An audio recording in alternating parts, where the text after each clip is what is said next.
ജനുവരി 26 ഇന്ത്യയുടെ 76ാം റിപ്പബ്ലിക് ദിനം.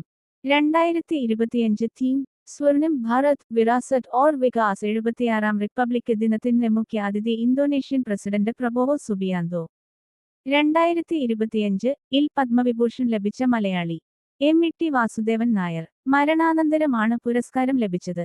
കേരളത്തിൽ ആദ്യമായി ഹൃദയം മാറ്റിവയ്ക്കൽ ശസ്ത്രക്രിയ നടത്തിയ ഡോക്ടർ ജോസ് ചാക്കോ പെരിയപുരം, ഹോക്കി താരം പി.ആർ. ശ്രീജേഷ്, നടി ശോഭന എന്നിവർക്ക് പത്മഭൂഷൺ ലഭിച്ചു.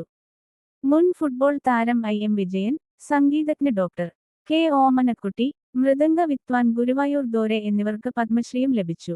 2025 ഓസ്ട്രേലിയൻ ഓപ്പൺ വനിത വിഭാഗം വിജയിയായത് മാഡിസൺ കീസ്, യു.എസ്. നിലവിലെ ചാമ്പ്യനായിരുന്ന ആര്യാന സബലങ്കയെ തോൽപ്പിച്ചു. 2024 ICC T20 cricketer of the year പുരസ്കാരം സ്വന്തമാക്കിയത് അർഷ്ദീപ് സിംഗ്. 2025 ജനുവരിയിൽ അന്തരിച്ച മലയാള സിനിമ സംവിധായകൻ ഷാഫി. പാലക്കാട് ചുരത്തിന്റെ ഹരിതവൽക്കരണത്തിനായുള്ള പദ്ധതി ഗ്രീൻ ദി ഗ്യാപ്പ്